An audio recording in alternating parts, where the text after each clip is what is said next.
With Ukraine's drone surveillance working hard along and over the entire front line, they find a lot of Russian equipment, resources and hideouts.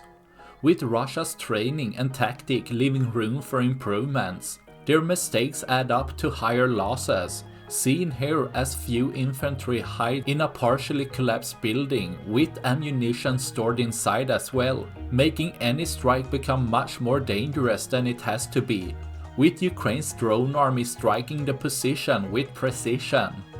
An initial explosion is followed by a larger one, taking out more of the already collapsed building, destroying more of Russia's resources, leaving less for tomorrow.